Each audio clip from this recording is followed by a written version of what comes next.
apresentar primeiro. Eu sou a Andréia, a orientadora pedagógica da EMF Raul Pila e trabalho mais diretamente com o sexto ao nono. E você trabalha com o EJA também, é isso? Isso, sexto ao nono, né? É fundamental anos finais e EJA, também anos finais. Você começou aqui quando? Comecei em final de 2015, setembro de 2015. Você já tinha experiência anterior? Como orientadora?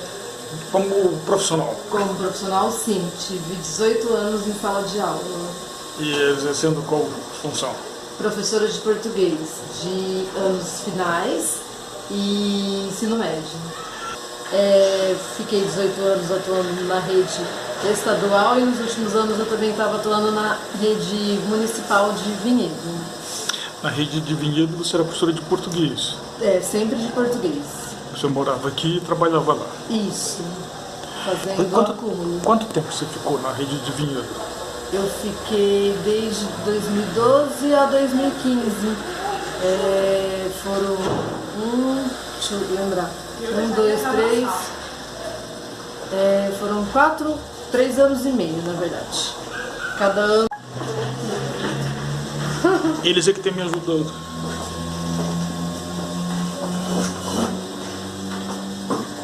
Tá.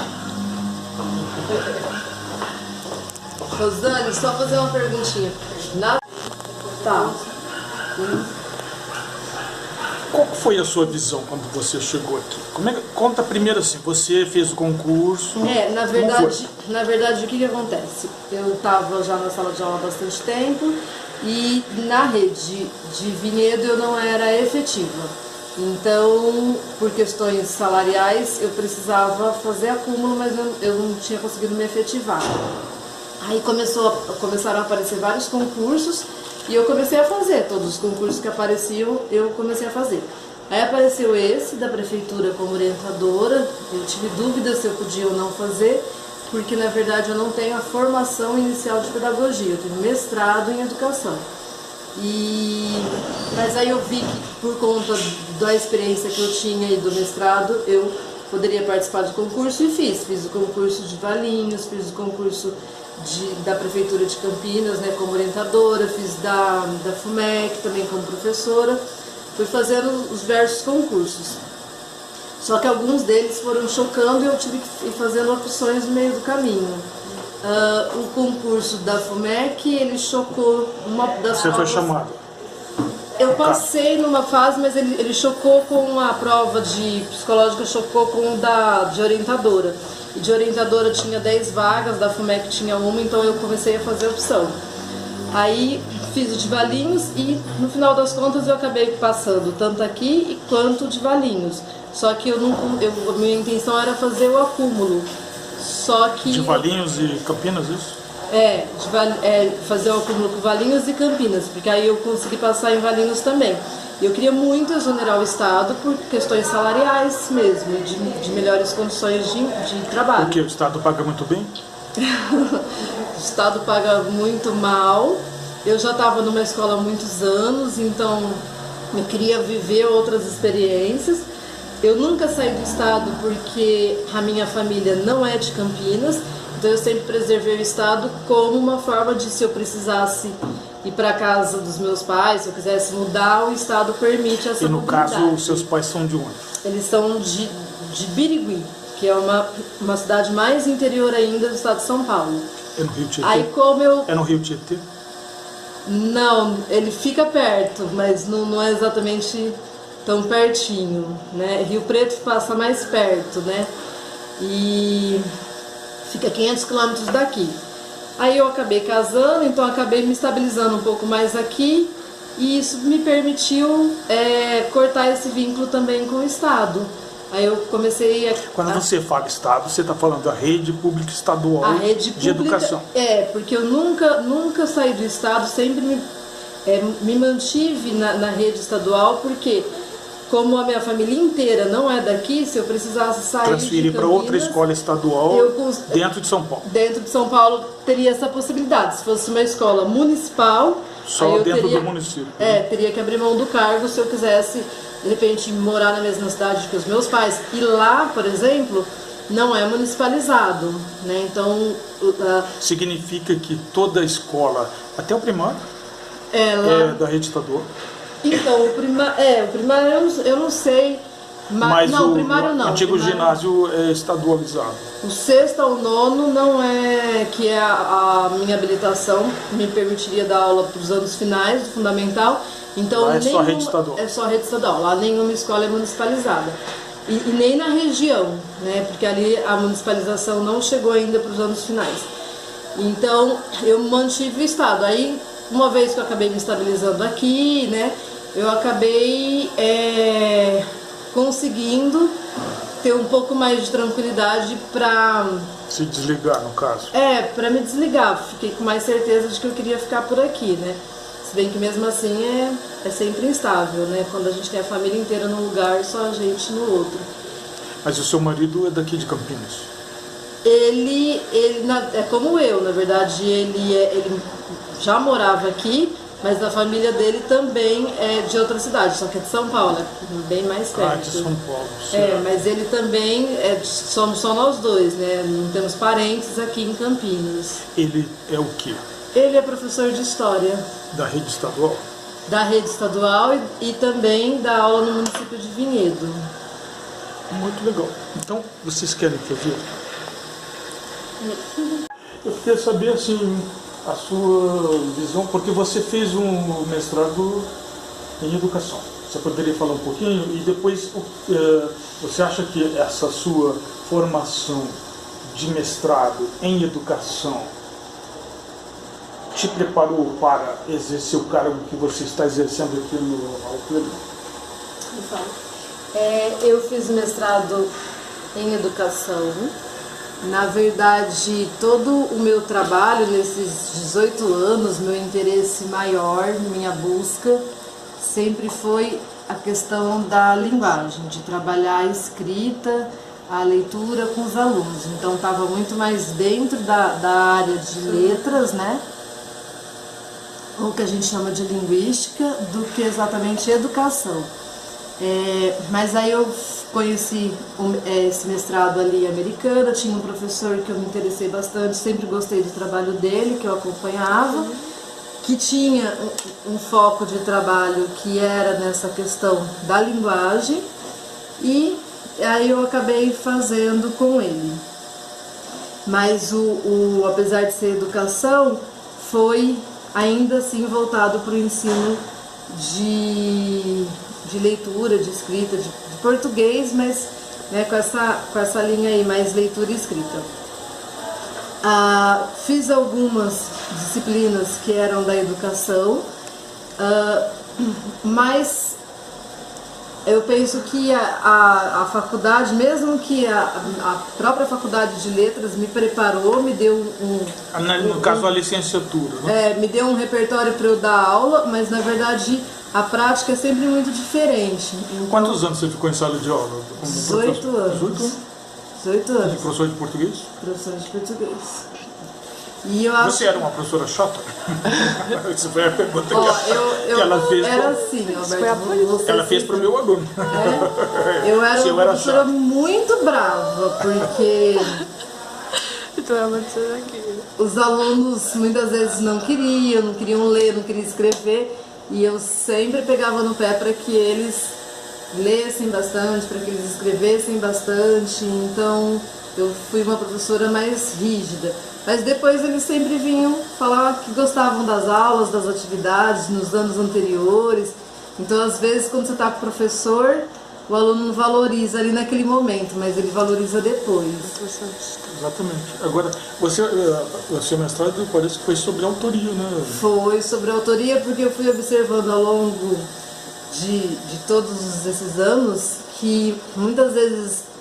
Muitas vezes eu pedia redações para os alunos e infelizmente as redações vinham sempre ou copiadas ou às vezes não copiadas, mas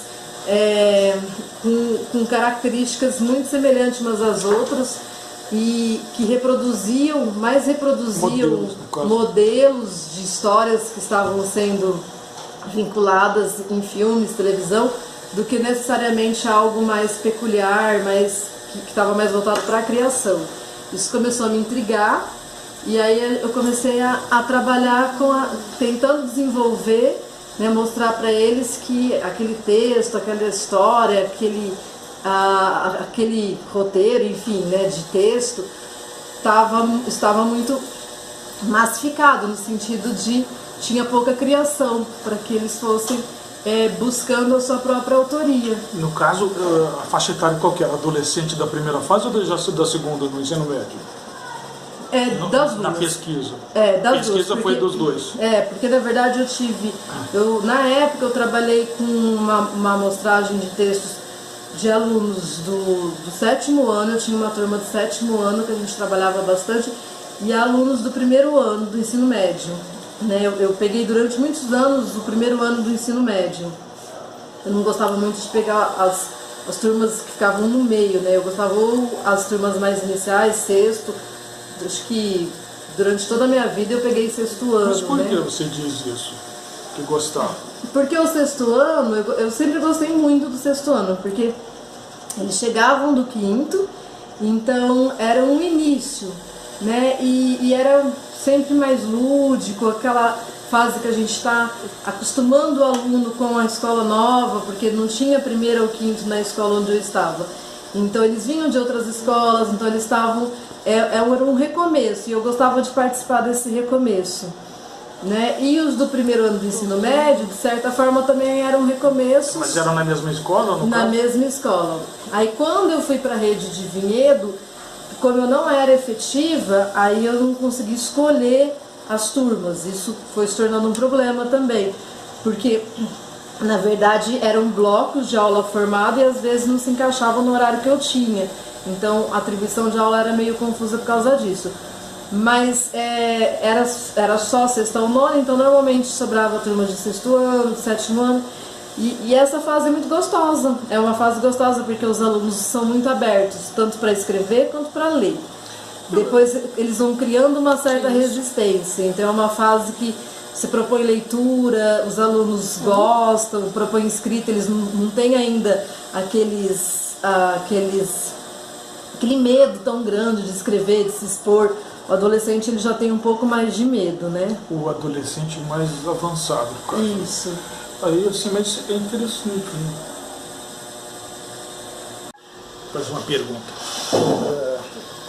Porque é interessante, né? Aqui, por exemplo, a visão que eu tenho como educador dessa escola, assim, geralmente os professores evitam o 3º ciclo, que é o 6º e o 7º ano, porque acham que são mais indisciplinados, são mais cheios de energias, não param quietos. A sua visão é outra. Adorava. Eu terminei, porque assim, como a minha formação, eu dava aula no estado e eu sempre pegava ensino médio e ensino fundamental, o ensino médio tem um tipo de resistência diferente, né? Eles resistem às atividades, eles resistem às propostas do professor, eles são adolescentes, então já tem um outro contexto. E no final, com o passar dos anos também, eu gostava muito de dar aula para 3º ano, mas os 3º anos começaram a ter uma característica de desinteresse pela escola. Então eu também fui me desinteressando assim, dessas turmas.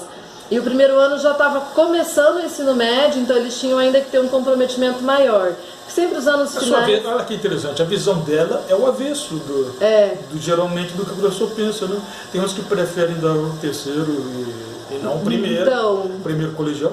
E também, qual a sua relação? As suas classes eram disciplinadas? De 6º? Olha, Alberto, não, de 6º... Eram muito agitados? Porque... De 6º ano eu adorava, eu terminei paravam assim... quietos?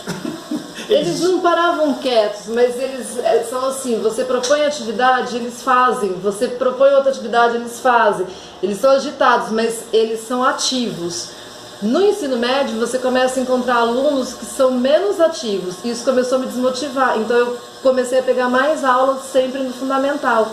E terminei, inclusive, né, minhas últimas turmas foram turmas de 7º ano, e eram turmas maravilhosas. Eu adoro essa fase, porque é uma fase que realmente os alunos são muito abertos para ler e para escrever. Eles não têm aquelas resistências, eu vou escrever, eu vou me expor. Eles gostam de participar, eles gostam de falar, você leva um livrinho, faz uma leitura compartilhada. Então a aula é muito dinâmica. Agora, com o ensino médio, aí o que acontece? Eu já comecei a ter um pouco mais de dificuldade. Quando eu me formei, eu adorava dar aula para terceiro ano do ensino médio, mas eu acho que à medida que o tempo foi passando, e eu também fui ficando com mais idade, eu fui me distanciando desse universo mais jovem. E o sexto, sétimo, eles são mais crianças, então eu fui gostando mais de trabalhar com sexto, sétimo. E acabei escolhendo, pegando quando podia, que no estado eu era a primeira que escolhia, eu sempre peguei, a minha carga horária foi com os sextos e sétimos. Em Vinhedo, as aulas coincidiu de ser sexto, sétimo. Normalmente o pessoal gostava de pegar o oitavo, nono, então o que sobrava era sexto e sétimo. E eu comecei a trabalhar no noturno para conseguir fazer o acúmulo. Na EJA, no caso? Não, era ensino médio noturno. Ensino médio noturno. E foram no caso da rede estadual, né? Nos últimos 2 anos, isso. E foi um novo aprendizado. Mas não foi EJA, foi o regular. Foi o regular. Quando eu me formei, eu tive 2 turmas de regular de ensino médio à noite, que era uma delícia, porque eram jovens que trabalhavam, então eles iam para a escola com um comprometimento grande, depois de trabalhar eram mais maduros. Só que depois eu fui pegando aula mais manhã e tarde, porque à noite sempre é mais perigoso, voltar para casa, tudo. E aí nos últimos anos, por conta do acúmulo, eu peguei 2 anos de ensino médio noturno, regular. Mas eu já sabia que ia ser difícil, porque o desinteresse é muito grande. E foi uma nova fase, uma adaptação também, porque os alunos faltam muito, os alunos quase não tinham interesse. Então era um desgaste grande, né? Você fez o concurso para orientação em 2015, né? 2015. Qual que é a visão quando você chega na rede de Campinas? Você já tinha dado aulas? Você já tinha dado aulas na rede de Campinas? Não conhecia a rede de Campinas. O concurso foi acontecendo, eu não fiz, eu estava fazendo concurso para professora, e aí esse surgiu junto com todos os outros. Eu só precisava sair da situação de acúmulo que eu estava, de não ser efetiva, porque foi no caso de Vinhedo. Porque eu sempre escolhi em primeiro lugar no estado, mas Vinhedo, quando eu ia escolher, eram blocos de aula, e às vezes os horários, era muito difícil conciliar os horários. Se eu fosse efetiva, eu conseguiria fazer o acúmulo de um jeito mais tranquilo, escolher aula no final do ano, não depois que as aulas do estado já estavam com o horário pronto. Então eu estava fazendo essas tentativas, e aí veio esse concurso, e aí quando eu cheguei, eu fiquei com receio, porque eu não tinha experiência de orientadora pedagógica, eu tinha experiência de sala de aula, muitos anos. Mas a minha coordenadora, né, eu trabalhei 18 anos na mesma escola, e eu tive uma coordenadora que me acolheu quando eu cheguei de outra cidade, e que eu trabalhei todos esses anos com ela. No caso dessa escola estadual aqui em Campinas. Isso. E ela me deu muita força. Tinha uma outra professora que também já tinha sido orientadora pedagógica na prefeitura, e todo mundo foi falando, vai, porque o universo da escola muda, mas muda pouco de uma escola para outra, né? Porque na verdade é escola, e se você tem experiência como professora, as funções específicas de orientadora você vai aprender, porque a sua experiência é grande como professora. E aí deu certo, né? Não fui fazer o concurso achando que fosse dar super certo, mas acabou dando certo. E para eu ficar com Valinhos e o estado, eu acumularia, teria uma quantidade de horas de trabalho muito maior do que se eu escolhesse só a Prefeitura de Campinas como orientadora. Então foram essas questões que me fizeram migrar para a Prefeitura. Deixa eu então fazer perguntas assim, práticas, né? Você fez o concurso, foi chamado por telegrama, como é que foi? Porque na minha época foi por telegrama. Foi super difícil, não foi fácil, foi muito tenso, porque eu estava largando o estado de 18 anos. Então eu não falei para ninguém da escola onde eu estava que eu ia exonerar, porque exonerar para mim não foi fácil. Mas como que você recebeu, assim que tinha, eu recebi, eu acompanhava já desde o início do ano que eu estava acompanhando pelo Diário Oficial de Campinas e de Valinhos. Então eu ia sempre acompanhando. Então todo dia, uma vez na semana eu entrava. Aí veio por e-mail, não veio por carta. Veio por e-mail que eu tinha sido chamada, que saiu a convocação. Aí eu fui, eu estava muito decepcionada porque no estado a gente tinha feito uma greve.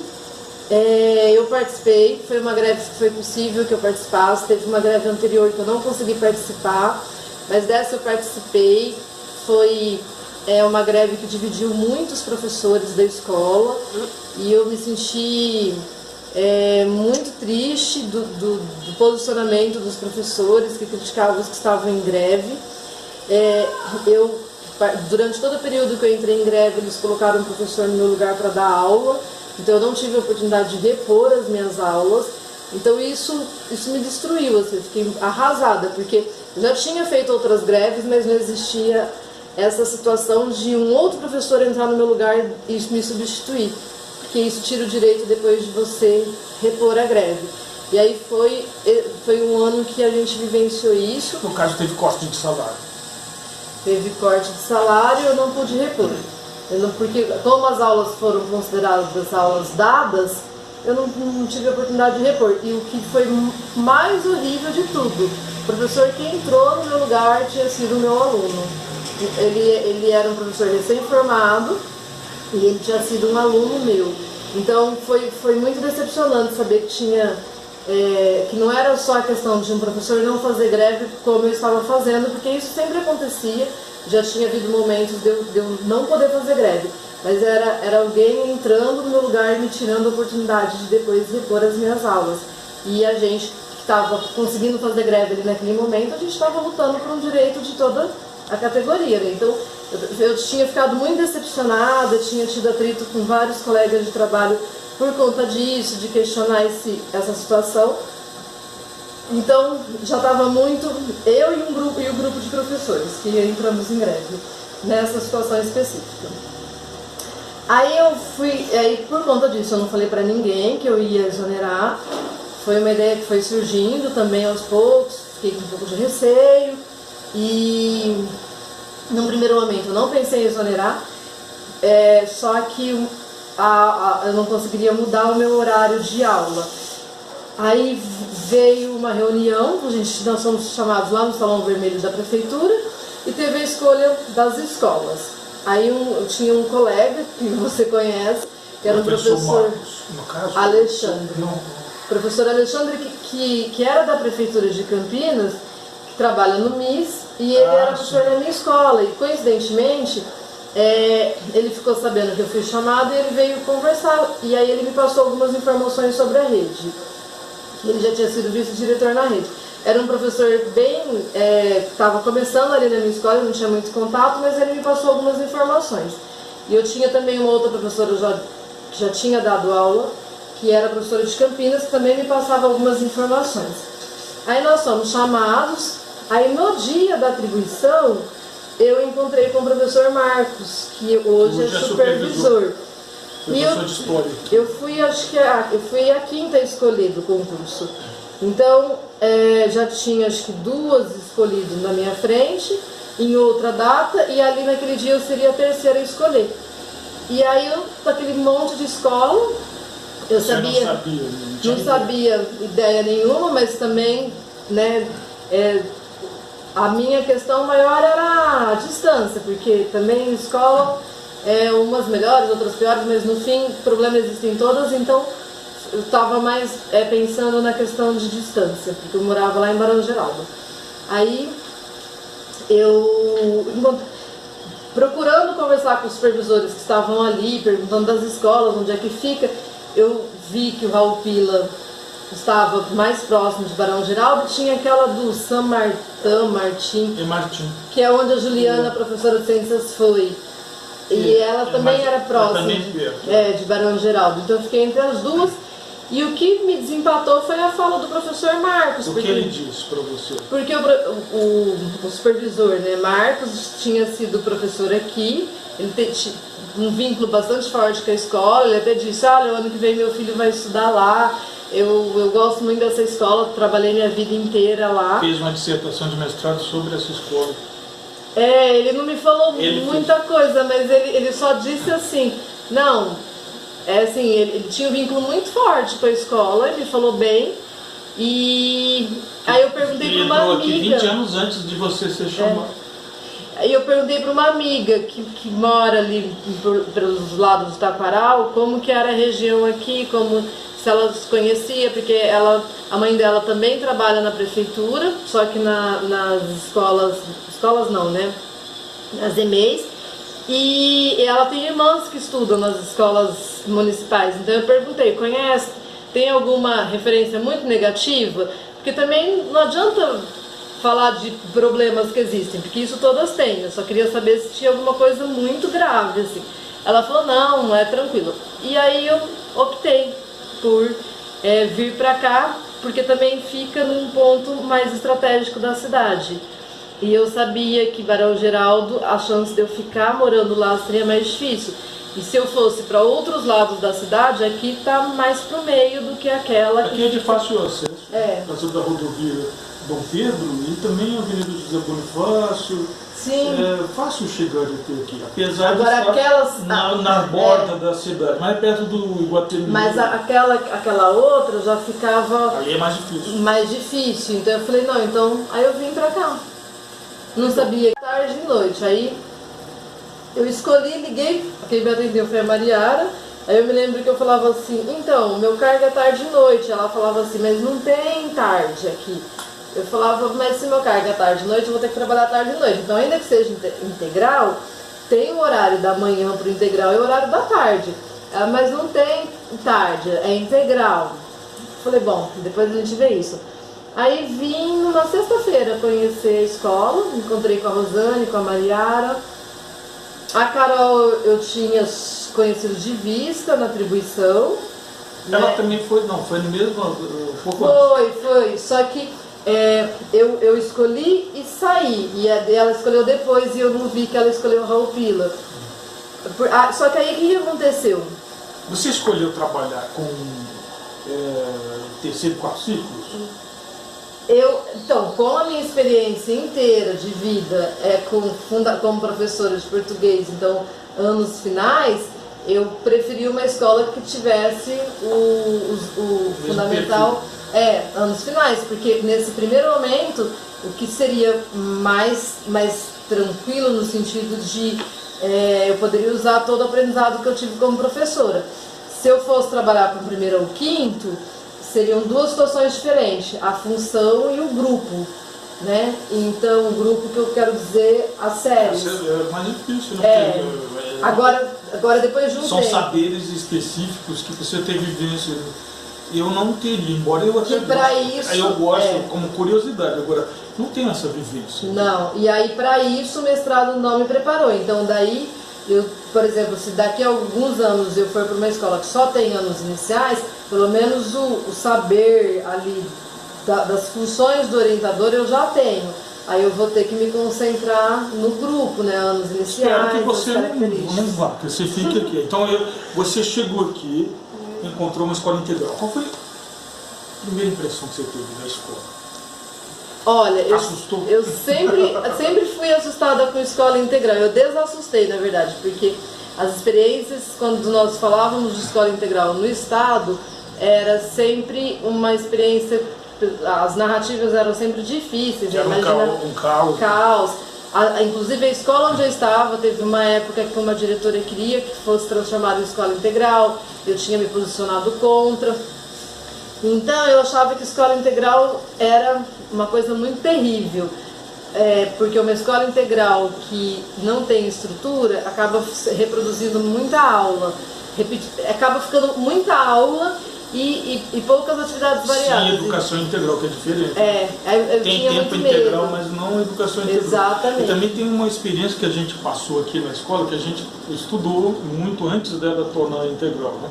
E veio um diretor de uma escola integral da rede estadual, mas não aquela experiência da época do governador José Serra, que foi ampliar o tempo, mas sem mudar nada. Então, foi caótico.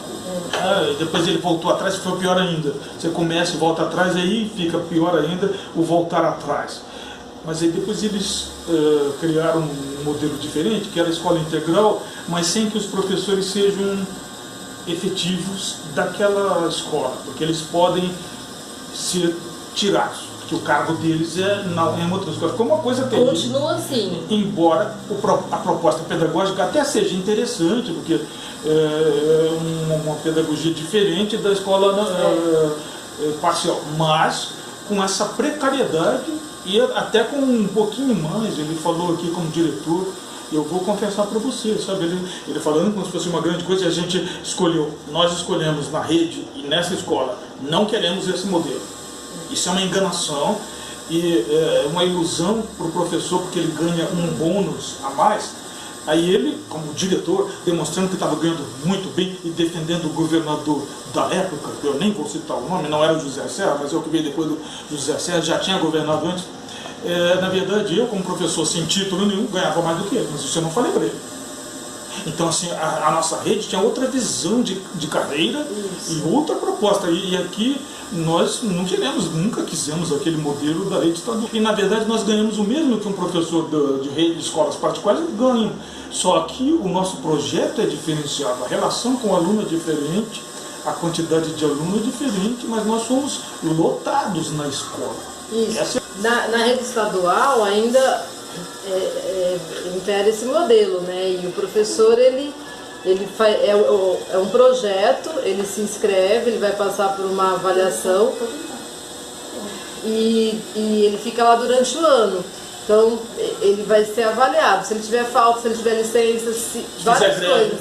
Se fizer greve, aí ele é afastado, ele volta para o cargo inicial dele lá da escola de onde ele estava. Então, assim, tem muita pressão.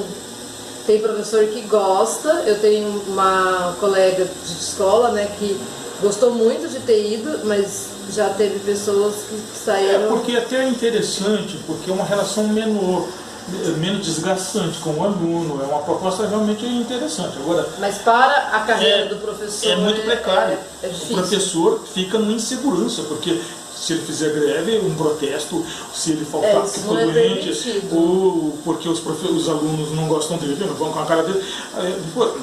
Meu Deus, o que é isso? É uma semi-escravidão, é uma semi-escravidão. Ele tem que se sujeitar a todas as propostas da direção, enfim, da escola.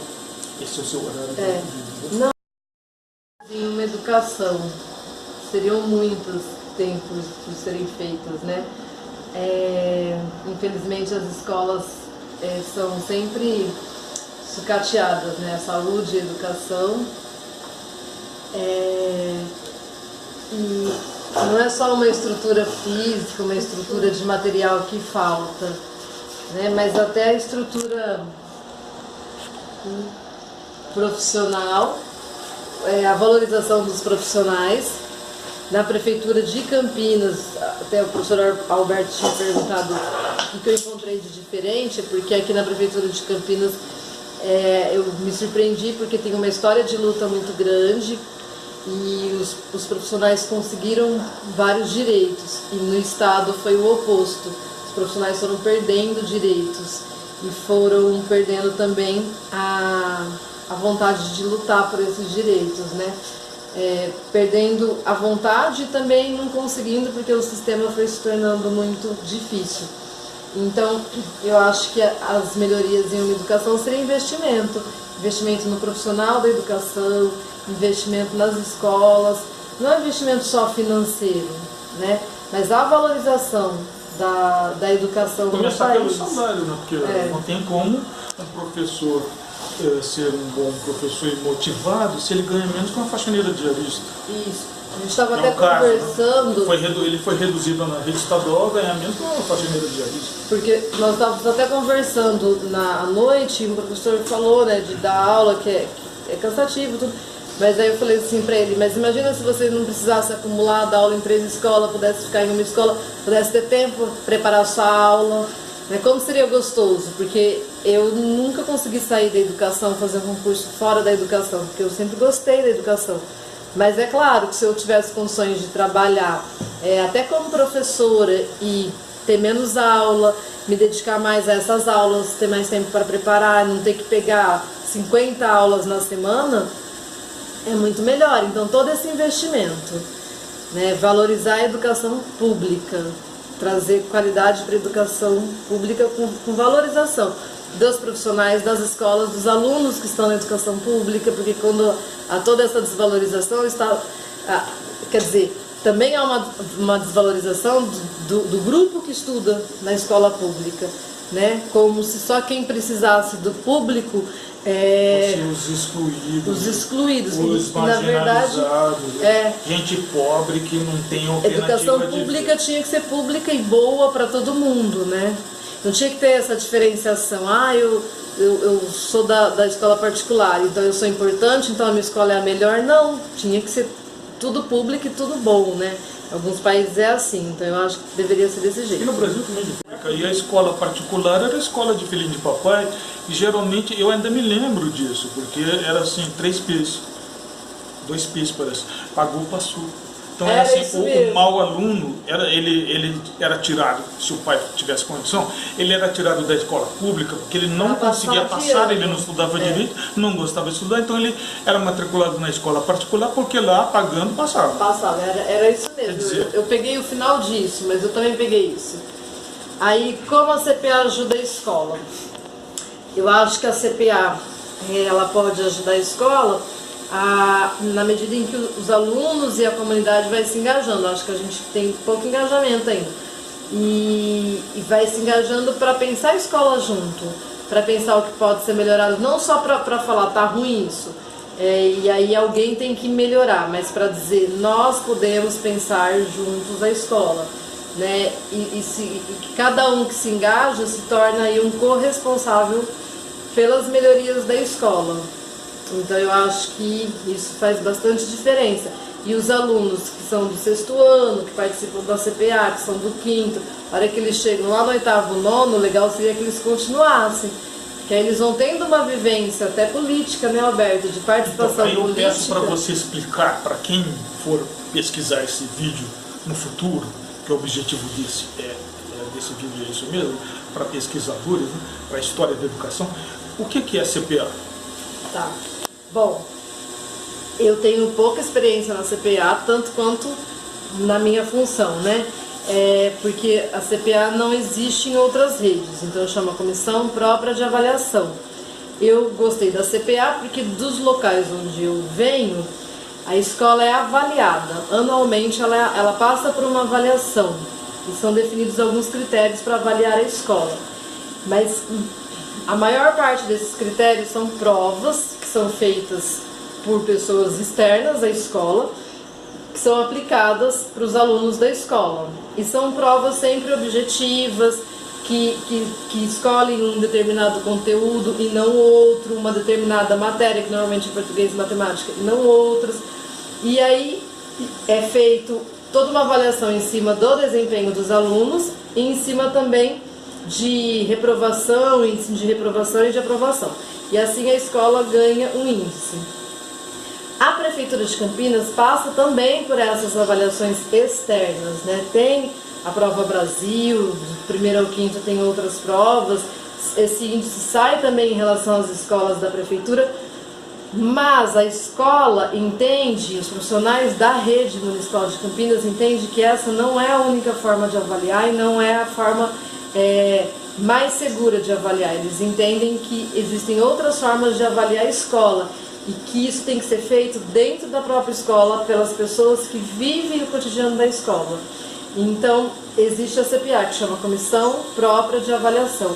Então, a ideia é que, para além dessa avaliação externa, que é feita por pessoas externas, um grupo, que é um grupo feito por funcionários, por professores, por alunos, por direção,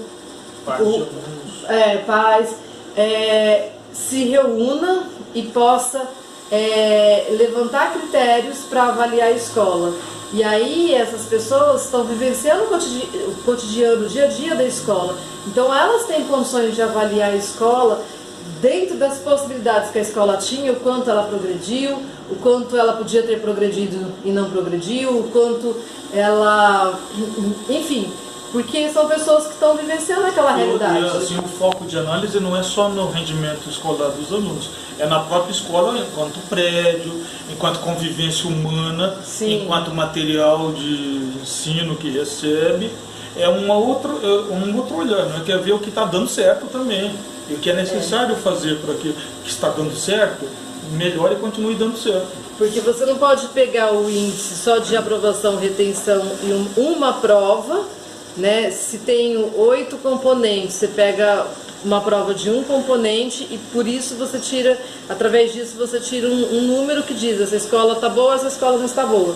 Então tem muita coisa que acontece na escola, como o professor Alberto disse, muitas situações das relações humanas e que não vão ser medidas em uma prova. O nível socioeconômico também dos alunos, o contexto do bairro onde eles vivem, que muitas vezes se medir só o rendimento do aluno não dá para perceber, porque comparando com uma escola onde o alunado vem de classe média mais bem situada, com uma escola onde o alunado vem de classe baixa ou abaixo até da linha da pobreza, é claro que o rendimento dos alunos vai ser diferente. Agora, é muito injusto comparar esses alunos que já vêm com a defasagem de capital humano, capital de conhecimento, que as famílias não tiveram acesso à educação, então, com outras que já tiveram. Então é muito injusto, porque muitas vezes o caminho que um aluno que vem de por exemplo, de uma favela, né, que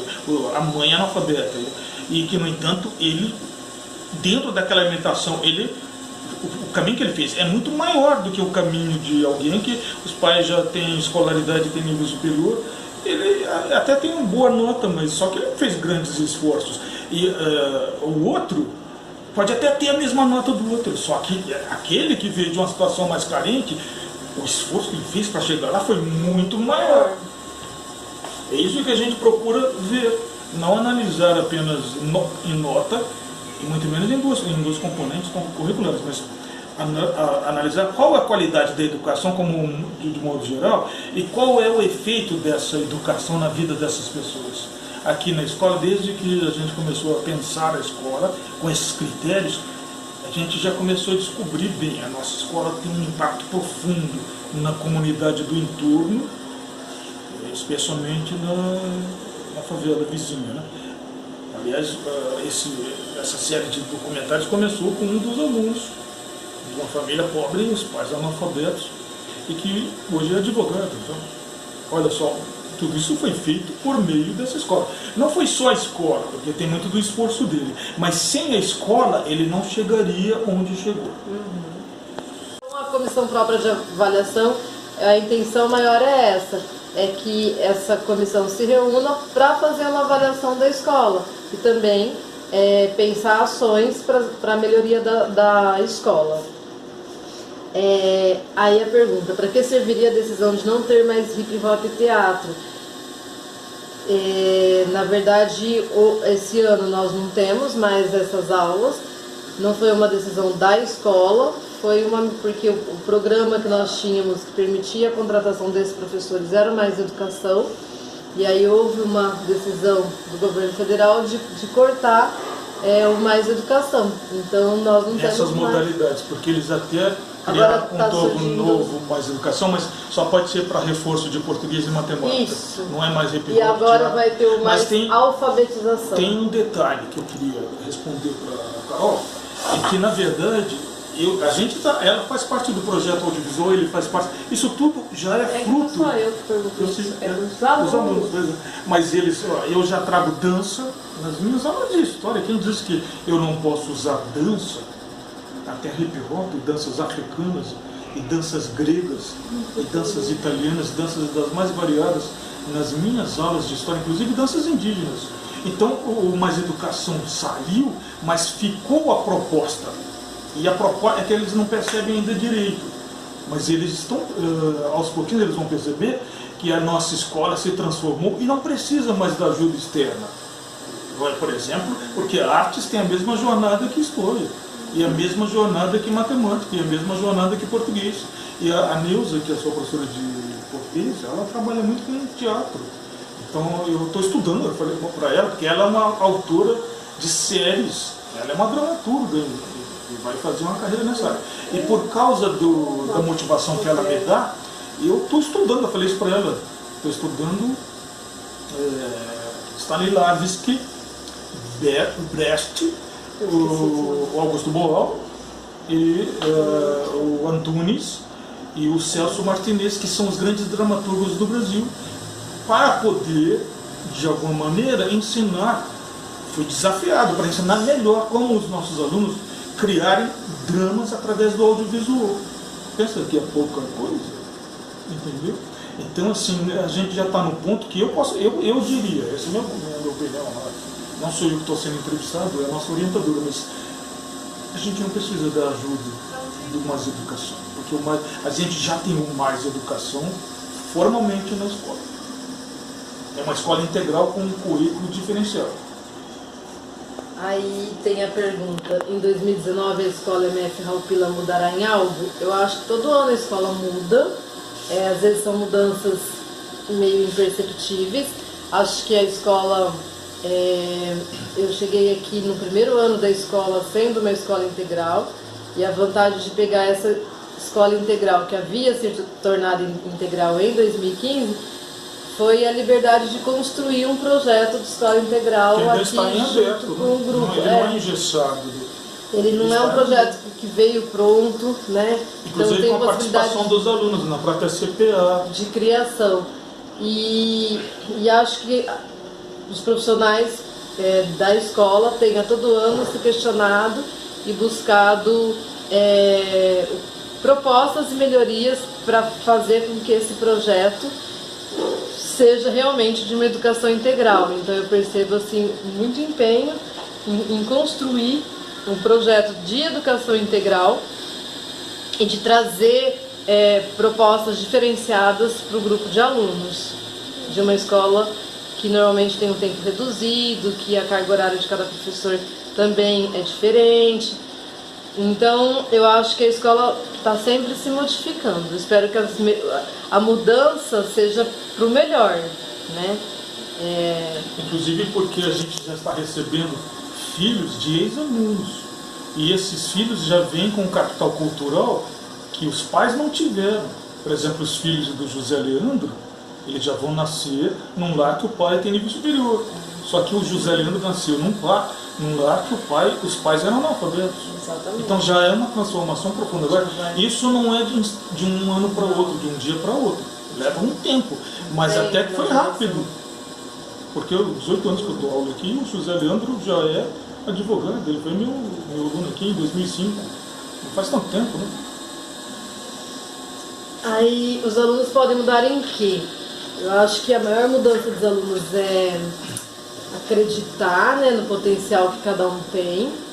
Infelizmente a gente tem muitos alunos que não acreditam no seu potencial e acabam se permitindo ir para situações de risco, de vulnerabilidade, quando eles já não estão nessa situação por outras questões.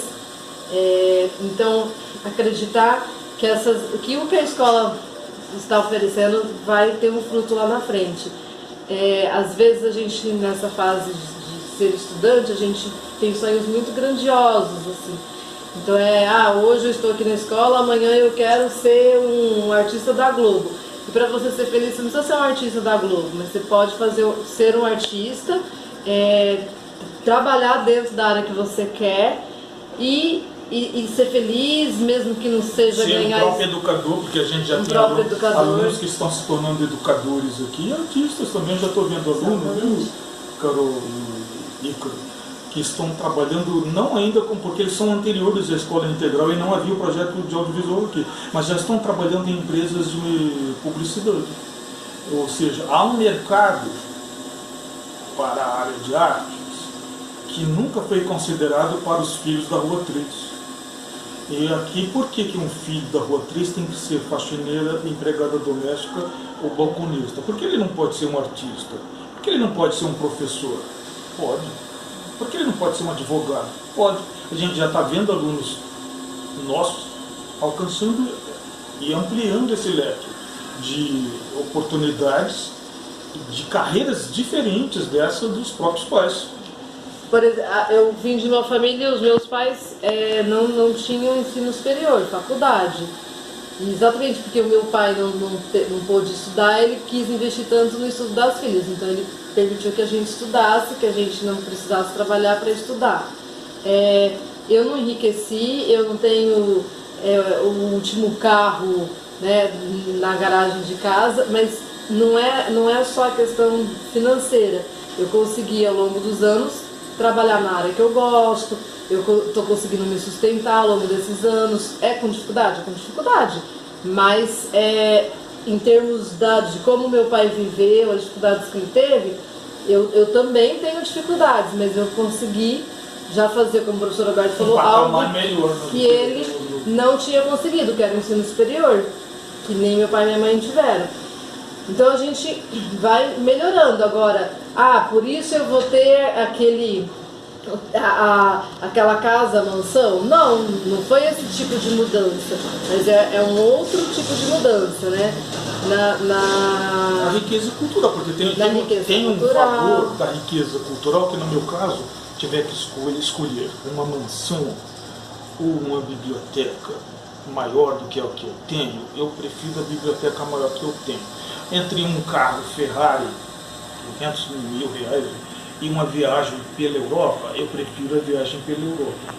São opções de vidas que a gente vê riqueza em outras áreas, porque é muito pobre achar que a riqueza dele se resume ao Ferrari da garagem dele ou da mansão dele. Para que eu quero uma mansão? Eu quero uma casa confortável, mas para ostentar, igual o funk ostentação. É exatamente isso. Porque a gente não consegue o que o funk ostentação fala, mas a gente consegue trabalhar no que a gente gosta, ter uma vida, construir para pagar nossas contas. Casa própria, que casa no meu caso eu consegui com dificuldade, mas honestamente, né? Nada como você. Minha casa está quase terminando. Quando eu comecei aqui, eu comprei uma casa velha e estava começando a reforma. E agora, 18 anos depois, eu posso dizer, ela está quase terminando. Demorou muito, claro, mas não era o meu objetivo. Eu tinha uma filha para cuidar também. Minha filha hoje é universitária.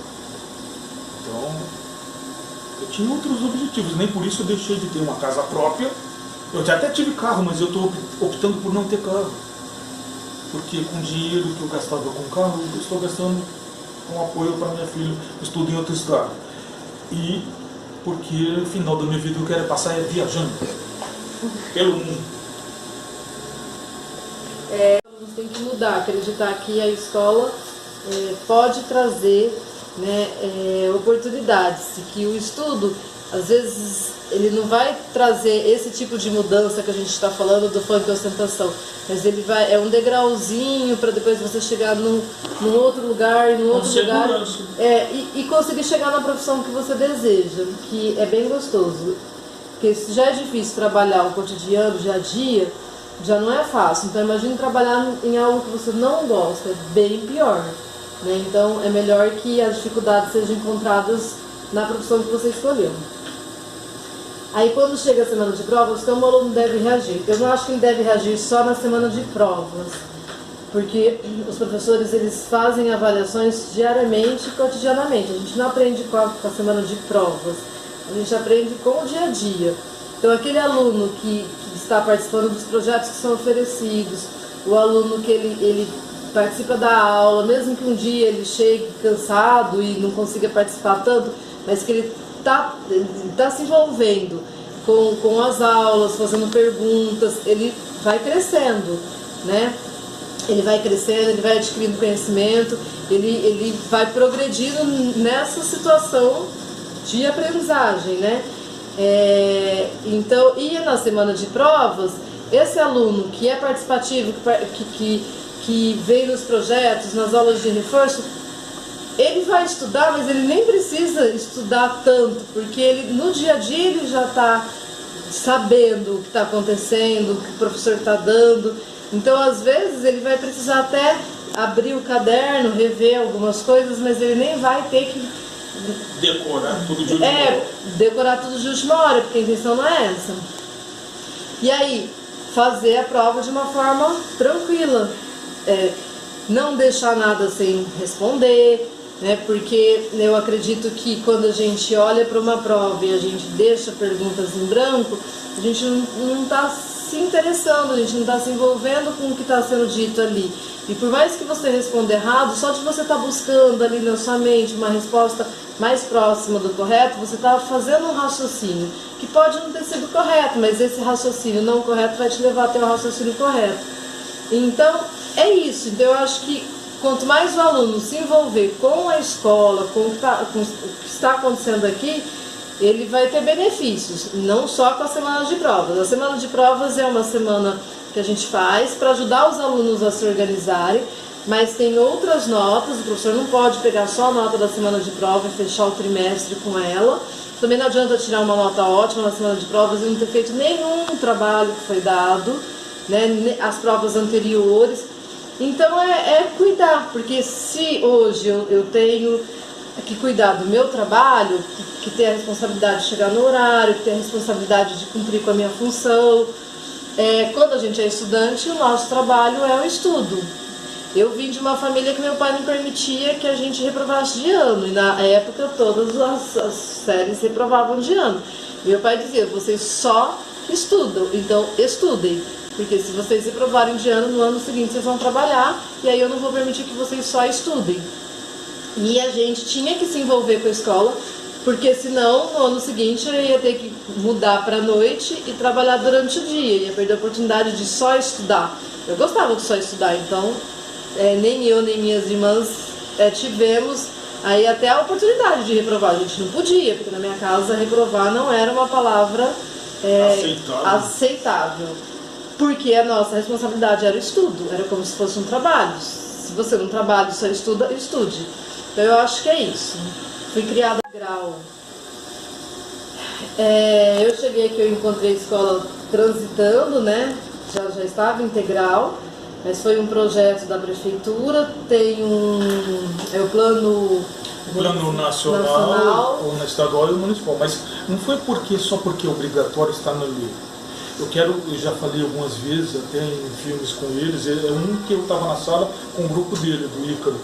Eu falei o seguinte, olha, Estados Unidos tem escola o tempo integral, não existe esse negócio de meia escola. Na Europa é o dia inteiro que eles ficam na escola, na China é o dia inteiro que eles ficam na escola, na Austrália, na Nova Zelândia, no Japão, o dia inteiro eles ficam na escola. Por que o Brasil não pode ter uma escola de qualidade como os outros países? Para a gente ficar pobre eternamente? Porque eles são ricos exatamente por isso. Porque eles têm uma escola integral. Ele simplesmente não entra na cabeça deles que tenha meia escola. E por que a gente tem que se conformar com meia escola se a gente pode ter a escola completa? É essa a questão que veio antes, porque é uma luta antiga. E vocês já sabiam que 100 anos atrás o Brasil já teve escola integral e que as nossas elites dominantes, os donos do dinheiro, das fazendas, das indústrias, do grande capital financeiro, dos bancos, nunca permitiram, porque eles querem mão de obra barata. Então, todas as vezes que o Brasil, 100 anos atrás, tenta implantar uma escola integral de qualidade, as elites terminam fechando. Não foi uma vez, foram 2 vezes, 3 vezes, 4 vezes. Só que dessa vez tem um detalhe, está na lei. Eles até podem fechar isso. É claro, nem sempre o aluno vai perceber isso, mas eles querem que o aluno se dane, desculpe falar essa expressão. E o aluno achando que está sendo inteligente, fazendo o que eles querem, para você não ter um futuro. Você quer ou não quer ter um futuro igual no Japão, nos Estados Unidos, na Rússia, na Europa, na Austrália, na Nova Zelândia? Eu quero. Aquela mesma pergunta, por que o aluno, o filho da Rua 3, tem que ser só faxineira, outras coisas que eu não vou mencionar, né? Ou então balconista? Se ele quer ganhar dinheiro, ele ganha até mais do que eu, mas vive pouco, né? Porque ele morre rápido. Por que isso? Não, nós somos um país rico, grande. mesmo com tudo que eles estão fazendo agora, ainda somos a 8ª economia do mundo. A gente era, até um pouco tempo atrás, 6ª economia do planeta, a caminho de ser a 5ª. Por que a 6ª economia do planeta não pode ter o que a primeira economia, a segunda, a terceira, a quarta tem? Então não tem sentido a gente perguntar isso. Mas sabe o que eu acho que é interessante? Que hoje em dia cada vez menos fazem esse questionamento. Porque no começo estavam bravos. Quando a André chegou aqui, eles estavam bravos, eles não queriam, porque pessoas ligadas ao mundo político, que aliás eles tomaram poder, né, não queriam isso para o povo brasileiro. Porque já pensou como é que eles vão arranjar babá para limpar a bunda dos filhos deles, pagando menos que um salário mínimo? Porque a filha da babá está na faculdade. Que horror! Entendeu? Mas o que eu quero é isso mesmo. Eu não quero mais babás recebendo menos que um salário mínimo. Até pode ter babá, mas que pague bem, não tem dinheiro. Sim, tem gente que gosta de ser babá, tem várias profissões que não precisam do ensino superior e as pessoas podem ter o direito de escolhê-las, mas desde que ganhem bem também, tenham condições financeiras que seja valorizada. Milionário, né? que tem que pagar governanta. Peraí, fala de novo. É que eu não estava filmando. A pergunta é, a sua visão da escola seria igual a de um aluno? Eu acho que não, porque cada vez que a gente ocupa um espaço na escola, a gente enxerga a escola a partir desse espaço. Quando eu era só aluna, eu entendia a escola de um jeito. Quando eu me tornei professora, a minha visão, eu comecei a entender a escola como aluna, mas também como professora. Conforme o tempo foi passando, eu fui até perdendo um pouco a visão de aluna. Fui vendo a escola mais como professora, às vezes a gente vai perdendo um pouco a visão que a gente tinha. E hoje eu estou vendo a escola não só como professora, não só como aluna, mas como orientadora pedagógica. É um outro jeito de ver a escola, de olhar a escola. Até quando a gente é aluna, a gente fica ali só numa sala, a gente entende muito bem por que algumas coisas acontecem. Quando a gente se torna professor, a gente tem outra experiência e quando a gente vai para a gestão, para a orientação, coordenação, a gente enxerga a escola de outro jeito. Antes eu ficava dentro da minha sala de aula com os meus alunos, agora eu nem fico dentro da sala de aula, então eu fico fora, então eu enxergo de um jeito... que geralmente os alunos não percebem, porque eles não entendem direito qual é o papel de uma orientadora pedagógica. Eles veem você, eles sabem que você é da escola, mas não entendem direito. Você poderia tentar traduzir para eles, afinal, para que serve a orientadora pedagógica na escola? Olha, eu vou tentar a partir do que eu penso, não é exatamente o que está descrito. Eu nem gosto muito da palavra orientadora pedagógica, para ser bem sincera, porque eu acho que todos na escola trazemos um conhecimento, o orientador, os professores.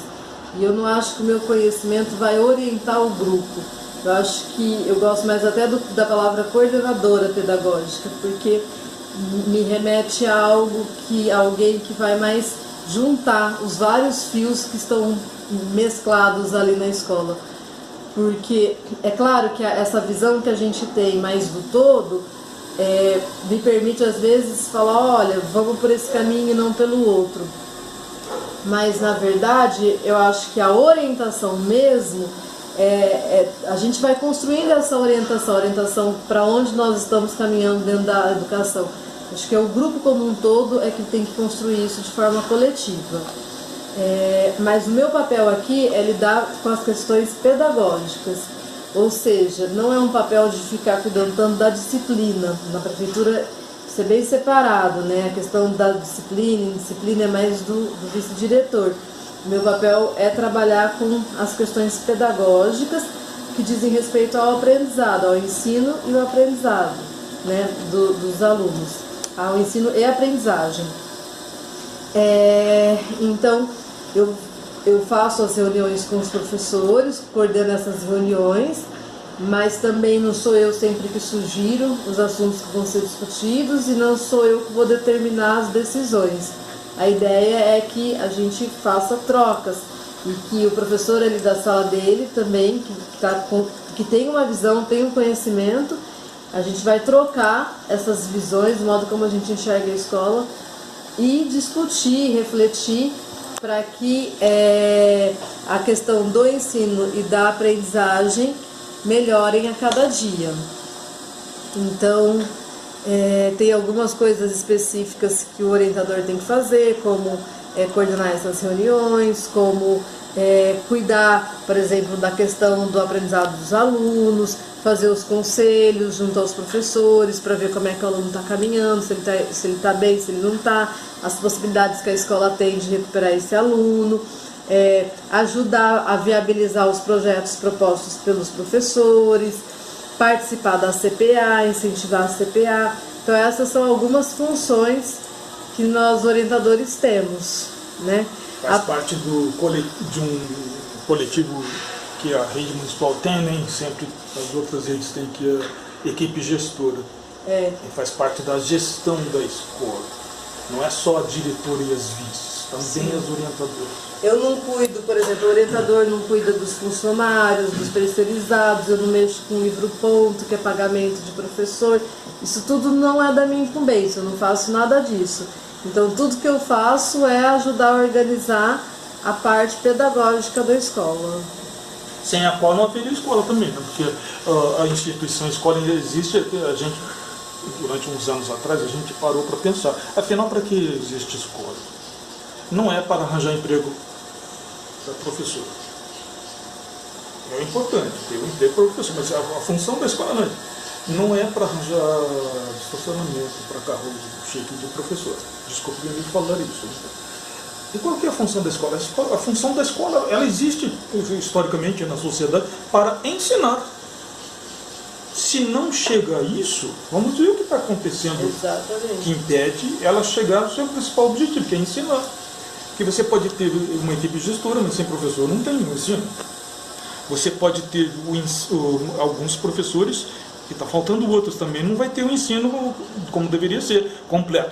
Você ter só professor sem ter a orientadora, a gente fica perdido, porque a gente não tem a visão geral do que está acontecendo na escola. A gente está dando aula e a escola está caindo aos pedaços, a gente não está vendo. Se você não tem uma gestora que pague o nosso salário, que veja, né, isso, que organize a escola, que faça a mediação entre a escola e a secretaria, o governo, a sociedade, a gente também não consegue. Então, quer dizer, é necessário essa estrutura, mas para quê? Para ensinar. E aí a gente, por isso que a CPA existe para isso, para ver se a estrutura está funcionando, porque se não está acontecendo ou está acontecendo, mas é mal compreendido, né? É o caso, mas por que então esses alunos não conseguem o mesmo desempenho de uma escola de classe média alta?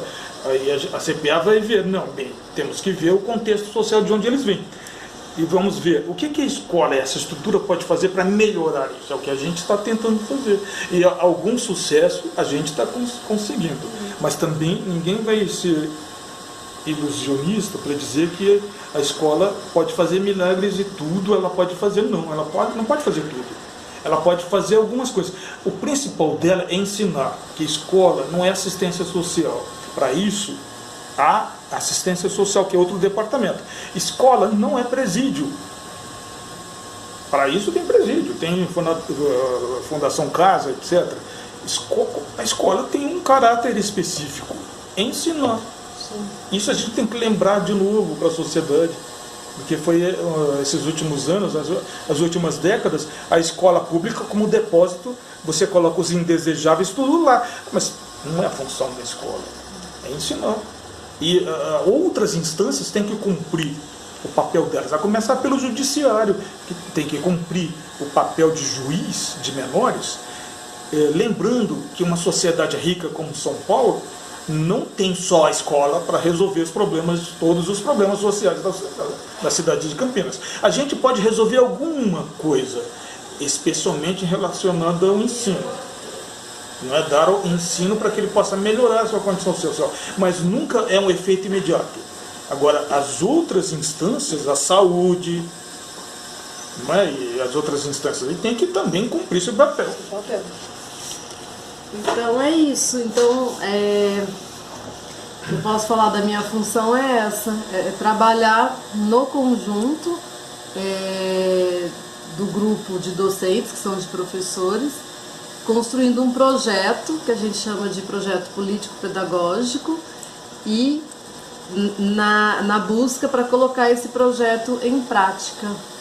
gerando cidadãos que conhecem, né? Porque quando a gente fala político, é no sentido mais amplo. Então, um dos objetivos da educação é gerar cidadãos críticos, que dominem o conhecimento geral da ciência e da cultura da humanidade. É muita coisa, né? Mas é a função da escola. É a função da escola. Ensinar o domínio da ciência e da cultura, entendido de modo geral. Assim ele vai ser um cidadão crítico. Porque pode falar cidadão, mas sem ser crítico, que adianta, né? E crítico significa que tenha critérios para saber fazer análises. Pode falar. Ah, pode. Você contou?